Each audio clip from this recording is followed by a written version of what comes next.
자, 오늘은 로마서 이야기 30번째 시간으로 예수께 소망을 둡시다라는 제목으로 하나님의 말씀을 함께 나누도록 하겠습니다.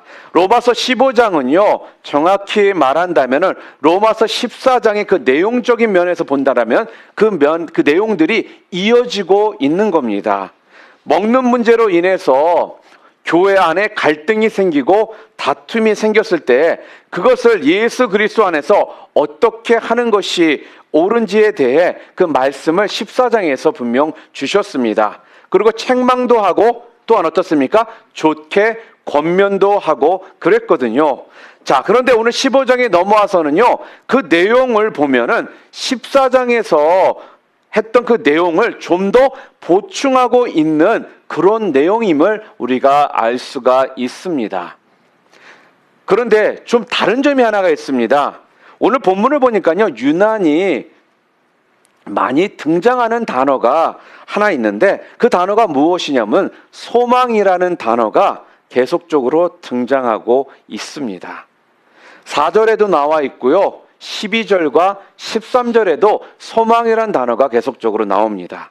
자, 어떻게 보면 지금 먹는 문제를 가지고 서로 갈등하고 있는데 소망이라는 단어는 어떻게 보면 조금은 이 문제와는 별로 어울리지 않는 그러한 단어라는 것을 우리가 조금 느끼게 되지 않습니까? 그런데 가만히 생각해 보시기를 바랍니다. 이 다툼과 분쟁이 왜 일어났나? 다툼과 분쟁이 일어났던 이유는 다른 것이 아니죠. 바로 서로 받아들이지 않았기 때문에 이 분쟁과 다툼이 일어났던 거 아닙니까? 무슨 말씀입니까? 먹는 사람은요, 안 먹는 사람을 받아들이지 않은 거고요. 안 먹는 사람은 먹는 사람을 받아들이지 않았기 때문에 일어났다라는 거예요. 그렇지 않습니까? 그래서 오늘 15장에서는요, 1절에서 뭐라고 지금 말씀을 우리들에게 하고 있냐면요, 서로 약점을 담당해라. 그리고 뭐라 그래요? 서로 받으라. 참 그렇게 말씀이 먼저 시작이 됩니다.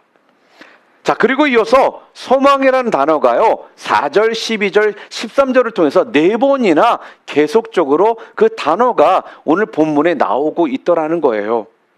여러분, 사람이요, 한번 생각해 보시기를 바랍니다. 뭔가가 자기 마음에 들지 않고 그것이 마음에 이렇게 확 다가오지 않는 이유가 뭐냐 하면요, 실제로 그것이 진짜 마음에 들지 않아서 그럴 수도 있습니다. 그런데요, 또한 한편으로는요, 내 마음의 그 그릇이요, 그것을 받아들일 수 없기 때문에, 간단히 말해서는 내 그릇이 너무나 작기 때문에 그것을 담을 수가 없기 때문에 그렇다라는 거예요. 여러분, 우리가 계속해서 어떤 것이 마음에 들지 않고 또한 못마땅하고 마음에 걸리고 그럴 때요, 우리가 솔직히 돌아서서 가만히 그 상황들을 좀 생각해 보면요, 이런 생각이 들지 않습니까? 도대체 내 속에 왜 이렇게 밴댕이 소갈딱지 같이 작을까? 이런 생각이 우리 가운데 들 때가 있다라는 거예요. 여러분과 제 속은요, 고무줄과 같습니다. 무슨 말이냐면요, 늘었다 줄었다 한다라는 거예요. 이 말씀은요, 속이 참 넓은 사람도 계속 그렇게 넓은 채로 있지 않고요, 속이 좁았던 사람도 계속적으로 그렇게 속이 좁은 사람으로 있지 않는다라는 거예요. 어제만 해도 속이 그렇게 넓었던 사람이요, 아니 하루밖에 지나지 않았는데 오늘 보니까 속이 아주 콩할 만한 사람으로 바뀌어 있더라는 거예요. 그러니까 문제가 무엇입니까? 만약 지금 로마 교회 성도들의 그 관용이 다른 사람들에게 보여질 정도로 넓은 마음을 가지고 있었더라면 어떠한 상황이 되었을까요? 이렇게 먹는 문제로 서로 다투고 또한 이것이 이렇게 문제가 되지는 않았을 것이라는 겁니다. 근데 뭐가 문제입니까? 이것을 바라보면서 그냥 편안하게 쉽게 이러던 저러던 먹든 안 먹든 다 하나님의 영광을 위해서 하는 건데, 이렇게 그들이 마음을 가지고 있었더라면 이러한 일들이 생기지 않았을 텐데, 오늘 바울이 로마 교회 안에 있는 갈등에 대해서 지금 말씀을 하면서요, 전혀 지금 뭐라는 거예요? 상관없을 것 같은 소망에 관한 이야기를 지금 계속적으로 하고 있더라는 겁니다. 왜 그럴까요? 왜 우리의 생각 같아서는 전혀 상관이 없는 것 같은데 그 상관없는 내용과 견주어서 소망이라는 이야기를 계속적으로 하고 있을까요? 바울이 지금 보니까요, 굉장히 엉뚱한 이야기를 하고 있는 것처럼 보이지 않으십니까? 그런데 여기서 우리가 중요하게 깨달을 것이 있습니다. 그것이 무엇이냐면요, 여기서 지금 바울이 우리들에게 말하고 있는 건 다른 것이 아니라 뭐가 중요하다라는 거예요? 은혜가 중요하다라는 것을 지금 말하고 있다라는 거죠. 그게 무엇이냐? 어떠한 은혜를 말하고 있는 거냐? 다른 것이 아니라 그 사람에게 마음에 그 소망을 갖게 하면, 또한 그 사람의 마음 가운데 희망이 생기면 뭐라는 거예요? 너희의 속이 넓어지게 된다. 이 말은 뭐예요? 소망이 있고 희망이 있는 사람은요, 작은 것에 대해서 시시비비를 가리고 따지지 않고 많은 경우 어떻게 된다는 거예요? 그냥 허허 웃으면서 무엇이에요? 그런 일들을 지나쳐 갈 수가 있는 그 은혜가 생기게 된다라는 거예요. 자, 오늘 본문 12절 말씀을 좀 볼까요? 오늘 본문이 뭐라고 하고 있나? 또 이사야가 이르되 이새의 뿌리 곧 열방을 다스리기 위하여 일어나시는 이가 있으리니 열방이 그에게 소망을 두리라 하였느니라. 자, 여기에서 그가 지금 누구를 말하고 있을까요? 도대체 그가 여기 누구죠? 여기서 말하는 그는요, 다른 사람을 얘기하는 것이 아니라 바로 우리 예수님을 지금 이해하고 있는 것입니다. 그러니까 열방이 예수님께 소망을 두리라. 예수님께 열방이 다 예수님께 소망을 두리라. 그 이야기를 지금 하고 있는 것입니다. 여러분과 제가 예수님께 소망을 두고서 살잖아요. 그럼 이 말씀은 여러분과 제가 어떻게 된다라는 거예요?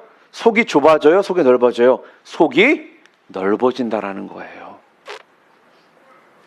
예수님께 소망을 두고 살면 사람들이 웬만히 부족하고 또 연약하고 좀 허물이 있고 그래도요, 그냥 푹 끌어안을 수 있게 된다. 지금 그 이야기를 하고 있는 거예요.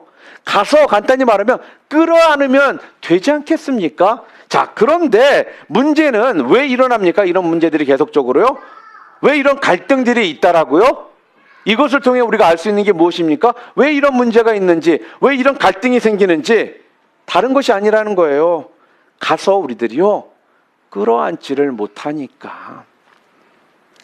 여러분과 제가요, 안아줄 마음이 없으니까 거기서부터 복잡한 일들이 생기기 시작한다라는 겁니다. 그런데 오늘 성경은요, 우리에게 지금 뭐라고 지금 계속 말씀을 합니까? 우리가 예수님께 소망을 둘 때에만 여러분과 제가 어떻게 된다라고요? 부족한 사람들, 연약한 자들, 그들을 넉넉하게 우리가 안고 끌어안고 갈 수 있게 된다. 그 이야기를 하고 있습니다. 그래서 여러분, 저는요, 여러분들을 진짜 축복하기를 원합니다. 어떻게 해요? 하나님께서 주시는 그 소망이요, 오늘 여러분들에게 가득히 충만하시기를 주님의 이름으로 축원하기를 원합니다. 예수님께 여러분 전친정 소망을 두시기를 축원합니다. 여러분, 세상은요, 그래서요, 절대로 세상이 우리들에게 소망을 주지 못합니다. 참 희한하죠? 세상은 대래 우리들에게요, 절망을 준다라는 거예요. 예를 들어서 좋은 제도를 만들었다고 한번 생각해 볼까요? 그러면 우리들이 그런 좋은 제도를 만들면 어떻게 생각하죠? 이렇게 만든 좋은 제도가 세상에 소망을 줄 것이다 라고 우리는 생각을 합니다.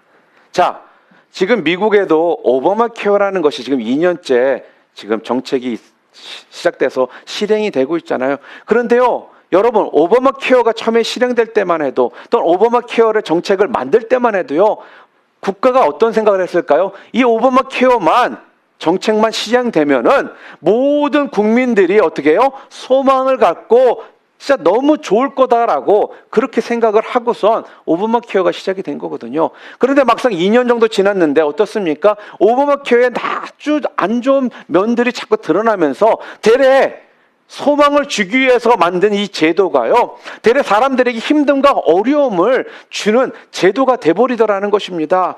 이런 의료 정책만 있다라면 이 세상에 소망이 있을 것이다 라고 생각하고 분명 만들었거든요. 그런데 결과는 그렇질 않더라는 거예요. 또한 우리 한국은 어떨까요? 우리 한국처럼 교육제도가 자주 바뀌는 나라도 아마 없을 것입니다. 고등학교 들어가면요, 대학 갈 때까지는 정책이 바뀌지 말아야 되잖아요. 고등학교 들어가자마자 정책이 바뀌었는데 그 중간에 또 정책이 바뀌는 나라가 우리 대한민국이라는 것입니다. 그런데요, 알다시피 그 정책이 바뀔 때마다 그 정책을 새롭게 만드는 사람들은 어떨까요? 당연히 어떤 생각을 가질까요? 이 정책을 통해서 이 정책만 된다면은, 이 정책만 시행된다면 학생들과 학부모들에게 놀라운 소망이 그들 가운데 부어질 것이다, 생길 것이다 라는 이런 생각을 갖고선 이런 정책들을 만들거든요. 근데 이런 정책 한번 만들려면 돈과 시간과 많은 물질들이, 여러 가지들이 굉장히 많이 들어갑니다. 그러니까 당연히 그런 생각을 가지고 만들었는데 막상 어떻습니까? 그 정책이 시작되면요, 많은 경우 어떤 생각을 가대요? 우리 또 바뀌었구나. 사람들은 더 혼란스러워진다라는 거예요. 그러면서 더 어떻게 해요? 더 힘들어지게 되더라는 것입니다. 이처럼요, 제도가 정말 좋은 것 같거든요. 좋은 법인 것 같습니다.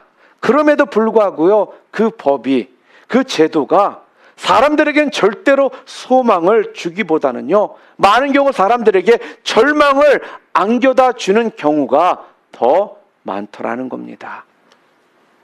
그런데요, 놀라운 것은 하나님께 소망을 두고, 예수 그리스도께 소망을 두고 우리가 살 때, 그때는 어떻게 됩니까? 절망적이었던 세상이요, 또한 절망적인 그 제도가요, 그 절망적이었던 사람이요, 어떻게 해요? 희망이 생기게 되고요, 그들 가운데, 소망 가운데 다시금 일어나게 되더라는 거죠.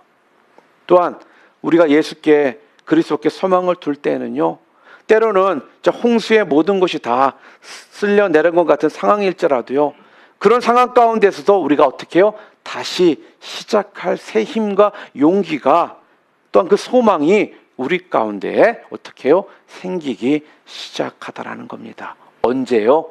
예수님께 소망을 둘 때.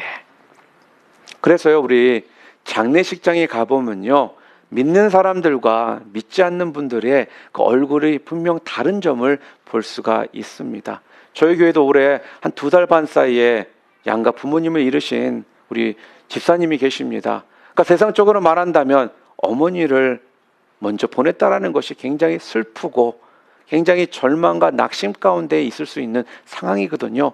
근데 두 분을 보고선 저는 대래 목사로서 뭔가를 좀 위로해드리고 싶은 위로해드리고 싶은 마음이 있는데, 두 분이 너무 밝게, 목사님 천국에 가셨는데 저희가 더러 기뻐해야죠, 천국에 대한 소망을 가지는 분들은, 이렇게 다른 반응들이 나오더라는 거예요. 그런데요, 믿지 않는 분들을 만났을 때는 어떨까요? 그들의 표정이 다릅니다. 절망과 낙심과 슬픔 가운데 젖어들어 있는 모습을 보고요, 그러니 제 목사인 저도요, 그분들과 함께 있을 때 뭐라 말하기가 참 상황들이 참 어렵더라고요. 그러니까 분위기가 굉장히요, 뭔가가 굉장히 텐스되어 있는 것 같고 긴장감이 넘치더라는 거예요. 그러니까 뭔가가 날카로움이 그 가운데 있더라는 것입니다. 무슨 말씀입니까? 이렇게요, 소망이 있는 사람과 소망이 없는 사람은요, 이렇게 분명히 다른 모습을 갖게 된다라는 것입니다. 우리가 여기서 깨닫는 게 무엇입니까? 예수 그리스도께 소망을 두고 있는 사람들은요, 어떠한 형편, 어떠한 상황, 또 어떠한 그러한 사람들과 함께 있을지라도요, 절대로 절망하지 않고 그 가운데서도 굳굳이 소망을 잃지 않는 그런 삶을 산다는 사실입니다. 사랑하는 성도 여러분, 예수님께 전적으로 소망을 두심을 통해 여러분 가운데 놀라우신 주님의 부어주시는 그 은혜가 여러분들 가운데 임하시기를 주님의 이름으로 축복합니다. 또한 어떻습니까? 우리의 세상에만 우리가 소망을 두나요? 우리 또 가운데는 많은 사람들은 어떻겠습니까? 사람에게 소망을 두시는 분들도 참 많거든요. 그래서 한국의 어르신들이 이런 말씀 잘하잖아요. 검은 머리 짐승은 믿을 게 못 된다. 이런 말씀 혹시 다 들어보지 않으셨어요? 한국에서 성장하실 때요. 무슨 말씀입니까? 사람에게 소망을 두고 살면요, 결과적으로 어떻게 돼요? 그 사람 때문에 내가 더욱더 절망 가운데 빠지게 된다라는 이야기예요. 우리가 자녀들을 믿습니다. 그리고 자녀들에게 소망을 두고 계시는 분들이 분명 있습니다. 물론 우리 자녀들에 대해서 여러분들 꿈과 소망을 갖지 말라라는 그 의미가 아니에요. 그런데요, 중요한 거는 자녀들을 믿고 살지는 말라는 말씀입니다. 자녀들을 소망을 가지고 살지 마시라는 거예요. 그러니까 꼭 그렇게 믿고 소망 두고 사시던 분이요, 나중에 뭐라고 말씀하십니까? 속았다. 내가 너를 어떻게 키웠는데 네가 나한테 이럴 수 있느냐? 이런 이야기가 우리 입술을 통해 나온다라는 겁니다. 또는 어떻습니까? 어떤 분들은요, 물질에 소망을 두고 사시는 분들이 있습니다. 그런데요, 물질에 소망을 두고 살잖아요. 결국 그 물질이 어떻게 해요? 우리를 절망 가운데 빠뜨린다라는 거예요. 그 물질 때문에 여러분들이요, 골치 아픈 일들이 더 많이 생긴다라는 겁니다. 그런데요, 예수님께 소망을 두고 살잖아요. 그러면 사람, 물질, 내 모든 삶의 형편과 상황이 아무리 암담하고 아무리 힘들지라도요, 그 가운데에서 우리는 결코 소망을 잃지 않게 되는 것입니다. 그런데 여러분, 좀 다시 돌아와서 예수 그리스도께 우리가 소망을 두고 살면 우리가 어떻게 된다라고 그랬죠?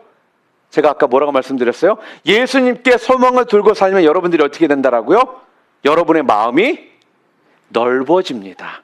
이 말씀은요, 여러분들이 어떻게 된다는 거예요? 여러분 가운데 관용이라는 것이 그때부터 생기게 된다라는 거예요. 그래서 부족한 사람을 또 받아들일 수 있게 되는 것이고요, 허물이 있는 사람도요, 여러분들이 껴안을 수 있게 된다라는 거예요. 이 사람 왜 이래 도대체, 이 사람 뭐 도대체 이런 것들이 문제야라면서 그 사람을 판단하지 않고요, 오늘 성경의 말씀처럼 어떻게 해요? 서로 받아주는 은혜가 임하게 되는 겁니다.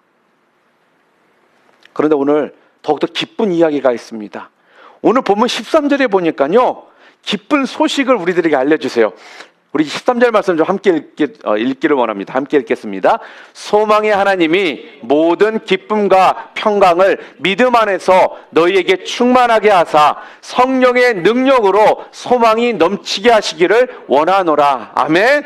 뭐라는 거예요? 하나님에 대해서 오늘 13절이 소개를 하고 있습니다. 근데 우리 하나님을 어떻게 지금 어떠한 하나님이라고 소개를 하고 있죠? 오늘 13절이요. 어떤 하나님이라고요? 소망의 하나님이라고 하나님을 소개합니다. 이렇게요. 이 소망이라는 것이요, 내 속에서요, 여러분, 자가 발전하는 것이 아닙니다. 무슨 말이냐면요, 소망 그런다라고 그 소망이 여러분 가운데 생기는 것이 아니라는 거예요. 내가 소망이란 말을 외친다고 해서 소망이 그냥 내 자신 가운데에서 자가 발전해서 그냥 소망이 생기는 것이 아니라는 거예요, 여러분. 소망은요, 방금 13절의 그 말씀처럼요, 어디서 그 소망이 나온다라고요? 바로 성령의 능력으로 소망이 넘치게 하시기를 원하노라. 무슨 말씀입니까? 소망은 어디서 온다라고요? 하나님에게서 받는 것이지 우리 안에서 저절로 생겨나는 것이 아니라는 거예요. 그러니까요, 여러분, 이 말씀은요, 여러분들 하나님께 기도하실 때 소망을 달라고 여러분들이 기도를 하셔야 돼요. 왜요? 소망이 어디서부터 온다라고요? 하나님께로부터 오기 때문에. 그렇기 때문에 여러분들이 소망을 달라고 하나님께 기도를 하셔야 되는 거예요. 사람이 소망이 있으면요, 그 마음에 희망이란 것들이 있잖아요. 그러면 여러분들은 절대로 좌절을 하지 않습니다. 여러분, 미국의 시카고에 큰 불로 도시 전체가 불로 타버린 적이 있습니다. 모두가 그 당시에 그 불 때문에 모든 것들을 다 잃어버리고 많은 사람들이 절망과 낙심 가운데 있었습니다. 그런데 그때 한 슈퍼마켓 주인이요, 자기도 슈퍼마켓이 불더미로 다 타버려가지고 잿더미만 남은 상태였거든요. 그런데 그 사람은요, 그 슈퍼마켓 주인은 하나님만을 바라보면서요, 그 잿더미 위에서요 물건들을 팔기 시작하더라는 거예요. 그러면서 주님 다시 시작하겠으니 도와달라고 하나님 앞에 열심히 간구하며 물건을 팔기 시작합니다. 그랬더니 사람들이요 그 모습을 보고요 그 사람을 도와주기 시작하더라는 거예요. 결국은 그 일로 어떻게 되는 줄 아세요? 나중에 그 사업이 일어나서요 나중에 큰 시카고의 백화점이 되게 되었다라는 겁니다.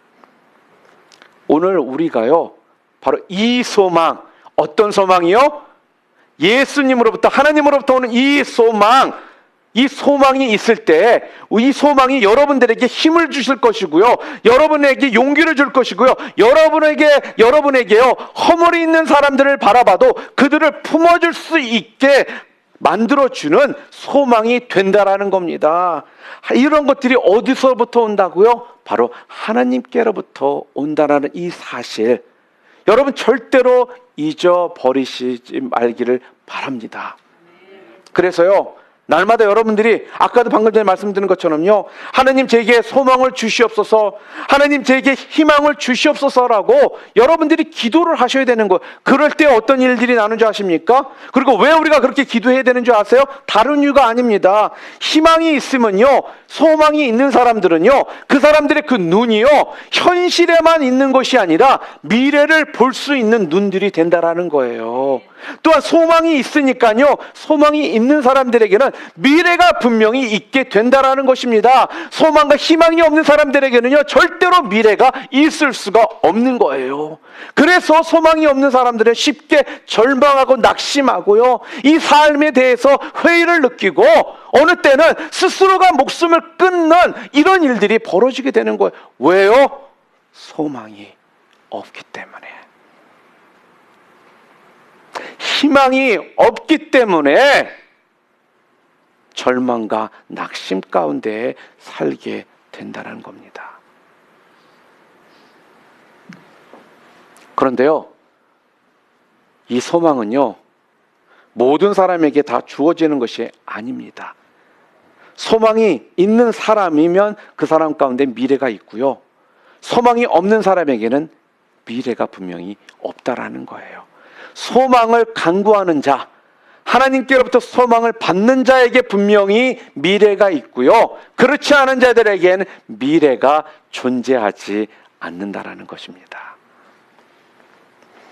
그래서요 소망이 상실이 되어지잖아요. 그러면 그 사람에게는요 오직 남는 게 뭔지 아세요? 과거의 상처만이 남습니다. 그리고 현재에는 어떤 것만 남는지 아세요? 고통만 남게 되어 있는 것입니다. 그러나 희망이 있는 사람은, 소망이 있는 사람은 어떻습니까? 과거를 돌아보지 아니하고요, 앞의 것을 향해서, 미래를 향해서 오늘의 그 괴로움과 오늘의 고통까지도요 어떻게 해요? 넉넉히 이기게 된다라는 말씀입니다. 그래서 로마서 8장 18절 말씀에 보게 되면요 성경이 이렇게 말합니다. 우리 함께 읽겠습니다. 생각하건대 현재의 고난은 장차 우리에게 영광과 비교할 수 없도다. 우리에게 나타날 영광과 비교할 수 없도다. 아멘. 사랑하는 성도 여러분, 오늘 이 소망이 하나님께로부터 여러분 받으심을 통해 그냥 받는 것도 아니라 충만히 받으심을 통해 여러분 삶 가운데 소망이 넘쳐나시는 삶을 사시는 여러분들 모두 되시기를 주님의 이름으로 축원합니다. 그리고요 오늘 13절 말씀을 보면요, 그냥 오늘 본문에 소망이 넘치게 하시기를 원하노라 그렇게 하지 않고요, 오늘 본문에 뭐라고 적혀 있습니까? 성령의 능력으로 소망이 넘치게 하시기를 원하노라 그렇게 말씀을 하고 있다라는 거예요. 그러니까 소망이 넘치게 하기를 원하노라 이러진 않으시고요, 성령의 능력으로 분명하게 말씀을 하시고 있거든요. 이게 무슨 말씀입니까? 이 소망은 뭘 따라오는 거예요? 성령을 따라가는 거예요. 그런데 소망이 하나님이 우리에게 소망을 주실 때 또한 같이 따라오는 게 있다라고 오늘 본문의 13절에 얘기를 합니다. 여러분 가운데 소망이 있잖아요. 그럼 여러분 가운데 같이 따라오는 게 있대요. 뭐라고요? 모든 기쁨과 평강을 너에게 충만케 하노라. 이 말씀은 뭐예요? 여러분이 소망을 갖기 시작하면요, 그때부터 뭐가 따라온다고요? 모든 기쁨과 평강이 여러분 가운데 온다라는 거예요. 그러니까요, 여러분들, 소망이 있게 되면요, 절망적인 상황 가운데서도, 탄식할 수밖에 없는 상황 가운데서도요, 우리가 소망을 가지게 되면요, 여러분과 제가 그래서 좌절하지 않고 낙심하지 않고 새로운 용기와 희망을 가지게 되는 이유가 바로 거기에 있는 겁니다. 하나님의 말씀이 이토록 정확하게 우리들에게 그 부분에 대해서 설명을 해주고 계시거든요. 그러니까 이 말씀을 볼 때마다 너무 감사하고요, 신이 날 수밖에 없다라는 것이, 하나님의 말씀은요, 두리뭉실하게 우리들한테 말씀해 주시는 것이 아니라 정확하게 말씀해 주시니까요. 하나님이 주시는 그 소망 속에요, 그래서 기쁨과 평강이 따라오기 때문에 여러분들은 어떻게 해요? 흔들리지 않게 되는 거예요. 그냥 말로만 여러분 주님 믿고 흔들리지 맙시다 이런 것이 아니라, 주님을 믿기 때문에, 주님으로부터는 소망을 여러분이 붙드셨기 때문에, 그것 때문에 여러분 가운데 모든 기쁨과 평강이 오기 때문에, 그러니까 여러분들이 절망하지 않고 낙심하지 않게 된다라는 것입니다. 자, 오늘 좀 말씀 이 부분을 좀 더 좀 정리해서 여러분들에게 설명을 좀 드릴게요. 모든 기쁨과 평강은 뭐가 가는 곳에 따라온다라고요? 소망이 가는 곳에 따라옵니다. 자, 그리고 그 다음에 이 소망은 뭐가 가는 곳에 따라온다라고요? 성령이 가는 곳에 따라온다라는 거예요. 그러니까요, 이 모든 것은요, 인디비주얼한 것들이 아니라 패키지라는 거예요. 정확히 말하면요, 모든 기쁨과 평강과 소망이 어디에 있어요? 바로 성령 안에 들어있다라는 겁니다. 그래서 성령이라는 걸요, 여러분들이 좀 이렇게 생각하시면 좀 이해가 쉬울 것 같습니다. 종합 선물 세트, 종합 선물 세트라고 생각하시면 될 것 같아요. 어릴 적에 우리가 종합 선물 세트를 받으면 너무나 좋거든요. 다른 이유가 아니에요. 캔디도 있고 과자도 있고 이것저것 여러 가지가 다 그 안에 들어있기 때문에 그거를 받을 때 얼마나 좋았습니까? 우리가 어릴 때요. 마찬가지로요, 바로 성령은요, 그런 것이라는 거예요. 종합 선물 세트를 받는 것 같은 그렇게 좋고 신나고 행복한 것이라는 거예요. 그래서요, 내가 여러분들에게 두 손 들어 축복해 주고 싶은 것이 있다면 다른 것이 아니라, 여러분들이 성령 충만하기를 저는 축복하기를 원합니다. 우리가 성령 충만하면요, 우리가 그 가운데서도요, 부족할지라도요, 연약하고요, 허물이 많은 사람들을 우리가 품을 수 있는 자들이 될 것이고요, 또한 절망적인 상황 가운데서 결코 뭐예요? 좌절하지 않고 용기를 가지게 되는 것이 뭐예요? 여러분이요, 소망이 여러분 가운데 있을 때, 성령 충만할 때 여러분들이 그렇게 사실 수가 있다라는 거예요. 그럴 때 여러분들이 진정요, 행복하실 것이고요, 이 땅에서 웃는 자의 모습으로 이 땅에서 여러분들이 사시게 되는 겁니다. 우리가 또 이렇게 성령의 능력을 통해서 소망을 갖고요, 그때부터 살잖아요. 그럼 그때부터 일어나는 현상들이 있습니다. 뭘까요? 굉장히 프랙티컬한 거예요. 그때부터요, 안 싸우게 됩니다. 여러분, 희망이 있는 사람들은요, 주변에 있는 사람들하고 싸우지를 않아요. 희망이 있는 사람은요, 그래서요, 과거에 대해서 집착하지를 않습니다. 소망이 있는 사람은요, 그래서요, 다른 사람의 허물을요, 붙잡고 늘어지지 않는다라는 거예요. 여러분, 뭔가 좀 그렇게 막 따지셔야지만 여러분의 속이 시원해지시는 분 계십니까? 근데 솔직하게 얘기해 볼까요? 우리가 뭔가를 막 따졌어요. 따지고 나니까 어떻게 속만 더 타잖아요, 솔직하게요. 내 속이 후련해지지를 않아요, 여러분. 근데 뭘 그렇게 따지십니까? 내 속만 더 상하게. 그냥 뭐 그럴 수도 있지, 뭔가 사정이 있겠지, 여러분 그러시기를 바랍니다. 그런데 왜 끝까지 그 붙잡고 따지시고, 그리고 그 사람 잡아다 놓고 잘못했습니다 소리 들었더니 여러분 마음이 시원해지시나요? 안 그렇다라는 거예요. 그 소리 들어도요, 여러분 시원하지가 않습니다. 뭔가 그냥 찝찝해요, 마음이. 그래서 여러분들, 오늘 여러분과 저희 가슴에는요, 바로 하나님께서 주시는 이 소망으로 충만하고요, 이 소망으로 풍족한 여러분들 되실 수 있기를 주님의 이름으로 축복합니다. 그러려면 어떻게 해야 된다고요? 여러분들이요? 그렇게 될 때부터 받아들여지게 된다라는 거예요. 제가 청소년 사역을 참 오래 했었습니다. 청소년 사역을 하다 보니까, 오랜 동안 하다 보니까요, 참 여러 부류의 아이들을, 청소년들을 제가 경험하게 됐어요. 뭐 말도 잘 듣는 아이들도 있고, 뺀질뺀질 거리는 아이도 있고, 머리도 맨날 매주 색깔 다르게 물들이고 오는 아이들도 많았어요. 그리고 또 그 중에는요, 조금 세상적으로 조금 삐딱한 길을 가던 아이들도 있었어요. 뭐 깽단에 좀 있었던 아이들도 있었고요, 마역을 하던 애들도 있었고요, 여러 가지 그런 아이들을 솔직히 제가 많이 접해봤었습니다. 그러다 보니까요, 어느 순간에는 그런 모습들이요, 좀 짜증도 나고 힘들고 지칠 때가 있었어요, 솔직하게요. 그 속으로는 그런 아이들은 제발 좀 우리 교회 안 오고 다른 데 갔으면 좋겠다. 그런데 뭐 사역자로서 그런 애들보다 너 다른 교회 가라 이런 말을 할 수가 없잖아요. 그러다 어느 날 막 기도를 하는데 하나님께서 제 마음 가운데 이런 말씀을 주시더라고요. 야, 비록 지금 네 눈에는 저 아이들이 가망성 없이 보이는데 저 아이들이 사람을 잘 못 만나서 저렇게 된 거야. 이런 마음을 주세요. 그러면서요, 저래도 저 아이들이 예수님만 분명히 만나고 훈련만 잘 받잖아. 그럼 저놈들도 멋있는 놈 될 수 있어. 이렇게 마음을 주시면서 저한테 그 아이들에 대한 소망을 주시더라고요. 근데 놀라운 게 뭔지 아십니까? 제가 억지로 해보려고 할 때는요, 그 아이들이 솔직하게 조금 벅찼어요. 힘들었어요. 그리고 조금 좀 안 나고 다른 데 좀 가서 분산해서 좀 갔으면 좋겠다. 왜 자꾸 우리 교회만 이런 아이들이 올까라는 생각을 했거든요. 그런데요, 이렇게 자연스럽게 소망이 생기기 시작하니까요, 이 아이들이요, 이뻐 보이기 시작합니다. 꼴 보기 싫지가 않아요. 그렇게 뺀질뺀질 거리는 아이도 그럴 수 있지. 그리고 괜히 등 한 번 더 두들겨 주게 되고요. 그런데 뭐가 있는지 아십니까? 제가요, 소망이 생기니까요, 제가 말로 뭐 특별하게 안 해도요, 이 아이들이 제 마음을 알기 시작하더라는 거예요. 제가 뭐 특별하게 한 거 없는데요, 제 가운데 이 아이들에 대한 소망을 갖게 되니까, 이 아이들을 받아들이기 시작하니까요, 그 아이들이 제 마음을 알기 시작하더라는 거예요. 그러면서 아이들이 변하기 시작하는데요, 저 자신도 놀랬습니다. 그러면서 그 아이들이 제가 전도사할 때 이러는 거예요. 전도사님은 다른 전도사님들하고 좀 다르대요. 왜? 내가 뭐 달러? 그랬더니 뭔가가 다르대.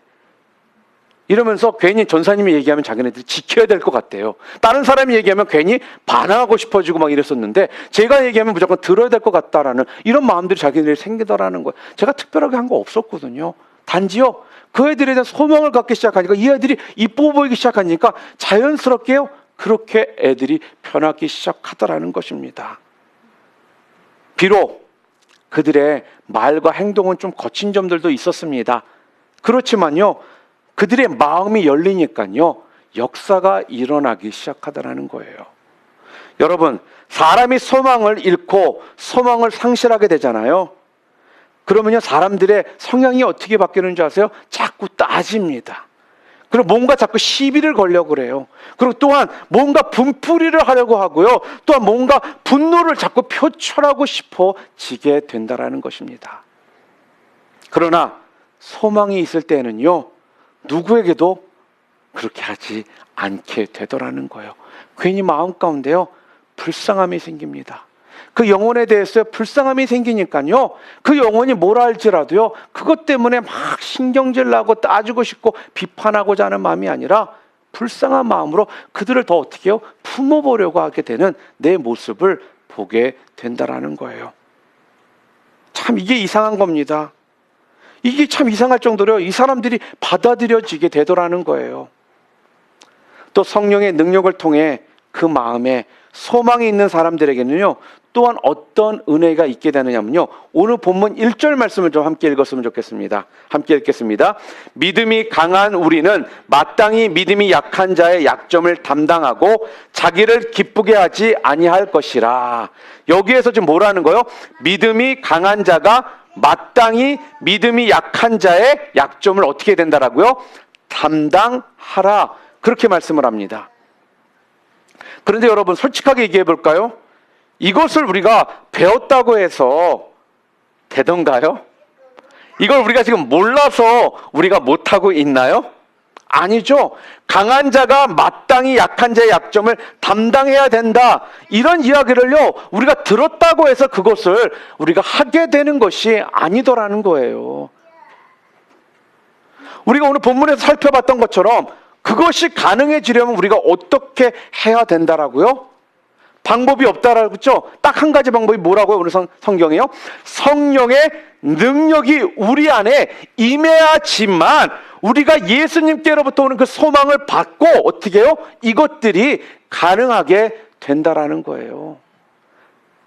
여러분과 제가 몰라서 안 하는 것이 아니라 알고 있지만 우리가 안 하는 것들은 다른 이유가 아니라 성령이 우리 가운데 임하셔야만 되고요, 그 소망이 하나님께로부터 온다는 것을 믿고 받아야지만 우리들이 이런 일들을 할 수 있는 그런 능력이 생기게 된다는 거예요.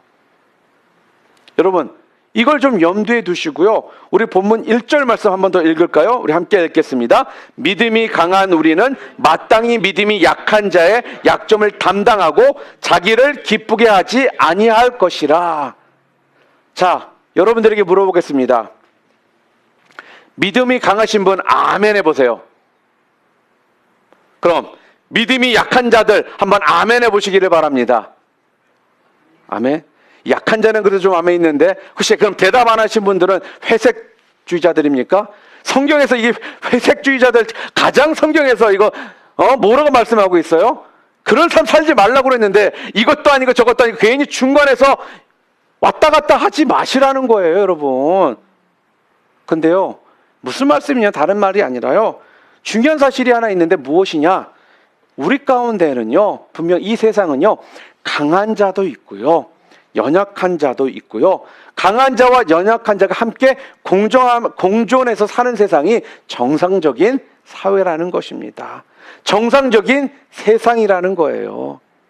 강한 자만 있는 사회, 여러분 혹시 그런 사회만 여러분 꿈꾸고 계십니까? 여러분 아이비리그나 하버드나 서울대에 가도요, 우등생과 열등생이 있어요. 세상은 하버드에 가고 아이비리그에 가고 서울대에 들어가면 야 똑똑하다고 하지만 그 안에서도요, 우등생이 있고 열등생이 존재한다라는 거예요. 그러니까요, 세상 끝나는 날까지요, 강한 자만 있는 사회, 강한 자만 있는 그런 공동체는요, 결단코 있다라고요? 없다라는 것입니다. 우리 주님이 오시는 그날까지요, 어느 나라도, 어느 조직도, 어느 공동체도 그 공동체 안에는요, 반드시 강한 자와 연약한 자가 있게 마련입니다. 그래서 계속해서요, 그 공동체 안에서 자꾸 약한 자들만 우리가 잘라낸다라고 한번 생각해 보시기를 바랍니다. 강한 자들만 많이 모여있는 그런 꿈을 꾸고 만들려고 생각을 한다라고 한번 생각해 보세요.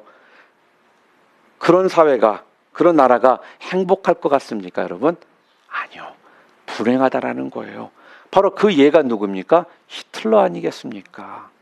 히틀러가요, 바로 나라를 세우겠다라고요, 약한 자가 없는 나라, 어중이 떠중이 없는 나라, 그래서 강한 민족들만 뭉쳐있는 나라를 세우려고 했다가 어떤 짓을 벌였습니까? 그 엄청난 끔찍한 만행을 저지르게 되었다는 거예요. 누가요? 히틀러가요. 그러니까요, 성도 여러분, 우리 공동체 안에는요, 믿음이 강한 자도 있어야 되고요, 연약한 자도 있어야 됩니다. 이 말씀은요, 강한 자와 연약한 자가 함께 있는 것, 바로 이것이 정상적이다라는 말씀이에요. 그런데 어떤 분들은요, 이것이 정상이 아니라고 생각하는 분들도 있더라는 것입니다. 세상에도 부자가 있고 가난한 사람이 함께 있는 것이 여러분 정상적이다라는 거예요. 그런데 어떤 사람들은 이거를 참 불공평하다라고 생각하시는 분들도 또 있거든요. 그런데요, 그것이 정상이 아니라고 생각하는 분들도 분명 있을 수가 있다는 겁니다. 그래서 이걸 바로잡아야 된다라고 하시면서, 그래서 어떻게 해요? 강한 사람 걸 뺏어다가 약한 자들에게 나눠주어야 된다라고 생각해서 했던 주의가 무엇입니까? 바로 그걸 바로잡아야겠다. 바로 그것이 공산주의 아니었습니까? 그러나 역사적으로 봐도 공산주의가 어떻게 됐어요? 잘못됐다라는 것을 우리는 지금 알고 있지 않습니까? 여러분, 하나님이 만드신 세상은요, 강한 자와 약한 자가 함께 공존하는 세상입니다.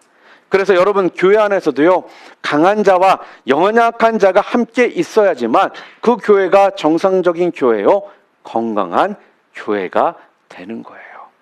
가정에도요, 엄마 아빠가 있고 또한 자녀들이 있고 할아버지 할머니가 있을 때 그 가정이, 그 모습이 건강해지듯이요, 교회도 이렇게 강한 자와 연약한 자가 함께 공존할 때 그 교회가 진정 건강한 교회요, 정상적인 교회라는 겁니다. 저는 개인적으로 그래서요, 또한 이런 생각도 해봤습니다. 이건 제 개인적인 생각입니다. 장애인의 학교가 있지 않습니까?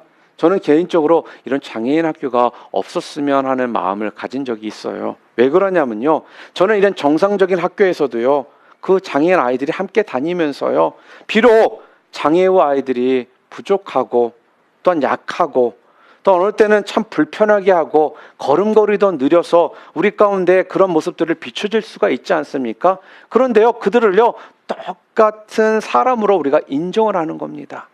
동정하자는 게 아니라 똑같은 사람으로 인정하면서요, 그 안에서 서로 도와주고 그러면서 가는 모습이 필요하지 않을까라는, 솔직히 저는 개인적으로 그런 생각을 해보았습니다. 그런데 우리가 살고 있는 지금 이 시대는 어떻습니까? 우리의 교육의 현장은 어떻습니까? 장애우들은요, 따로 학교를 다닐 수밖에 없는 그러한 사회 가운데 우리가 살고 있다는 것입니다. 참 그런 걸 생각할 때 너무 안타까워요. 강한 자와 약한 자가 함께. 자, 그렇다면요, 강한 자와 약한 자가 함께 있을 때 그렇게 살려면 어떻게 해야 되느냐? 오늘 성경이 우리들에게 가르쳐주는 부분이 무엇입니까? 강한 자와 연약한 자가 함께 살 수 있는 길이 무엇이냐? 무엇라고요? 성경이 오늘 말씀하고 있습니까? 강한 자가요, 약한 자의 약점을 담당하라. 성경은 그렇게 말합니다. 이 말씀은요, 다리가 없는 사람의 약점을요, 다리가 있는 사람이 담당하라. 또한 앞을 보지 못하는 사람의 약점을 앞을 보는 사람이 담당하라. 돈이 없는 사람의 약점을, 배고픈 사람의 그 약점을 돈이 있는 사람이 담당하라. 오늘 하나님께서 지금 우리들에게 가르쳐 주시는 것이 바로 이거라는 것입니다. 강제적으로 있는 자의 것을 빼앗아다가 주는 것이 아니라, 이거는 제가 이제 공산주의라고요. 그렇게 하는 것이 아니라 여러분이 성령을 받아서요, 어떻게 해요? 자원하는 심령으로 어떻게 해요? 그런 일들을 담당해라. 하나님께서 오늘 우리들에게 가르쳐 주시는 부분이 바로 그 이야기라는 것입니다. 그런데요, 오늘 우리 가운데 모든 부분에, 그래서요, 절대로 강한 자는 없습니다. 무슨 말씀입니까? 또한 모든 부분에 약한 자는 없다라는 거예요. 여러분이나 저나요, 강한 점도 있고 약한 점이 우리 모두 가운데 있다라는 말씀입니다. 그렇기 때문에 어떤 사람은요, 육체적으로 연약한 면은 있지만요, 어떻습니까? 믿음이 강할 수가 있다라는 거예요. 또한 어떤 사람은요, 머리를 쓰는 것에는 좀 연약해요. 그러나 힘을 쓰는 것에는 강할 수가 있다라는 것입니다. 안 그렇습니까? 그러니까요, 사람 안에는요, 강한 면과 연약한 면을 함께 지니고 있는 것이 정상이다. 여러분, 정상인 분들 다 아멘 하시기를 바랍니다. 그러니까요, 여러분, 모든 면에서 다 뛰어나려고 하지 마시기를 바랍니다. 더 강해지려고 하지 마시기를 바랍니다. 왜요? 그런 사람은 없다라고 말씀하거든요. 하나님의 창조의 원리는요, 창조의 방법은요, 그런 사람을 창조하신 것이 아닙니다. 그렇기 때문에 오늘 성경이 우리들에게 어떻게 살아야 된다라고요? 그 사람의 약함은 내가 담당하고 나의 약함은 상대방이 담당하면서 그렇게 살아라. 그렇게 말씀하는 겁니다. 그러니까요, 형제 자매의 연약함이 드러났다라고 본다면 여러분과 제가 어떻게 해야 된다라고요? 내가 그것을 담당하면 되는 겁니다. 그걸요, 비난하고요, 지적하고 시시비비 따지고 그러지 말라라는 거예요. 사랑하는 뉴라이프 비전교회 성도 여러분, 오늘 성경은요, 오늘 주님께서는요, 우리들에게 예수님께 소망을 두고요, 성령의 능력으로 어떻게 해요? 형제 자매의 그 연약함을 서로 담당하며 살라. 그렇게 말씀을 합니다. 이 은혜가, 이 축복이 여러분 모두에게 넘쳐나시기를 주님의 이름으로 축원합니다. 오늘 말씀을 생각하면서 우리 함께 기도하도록 하겠습니다.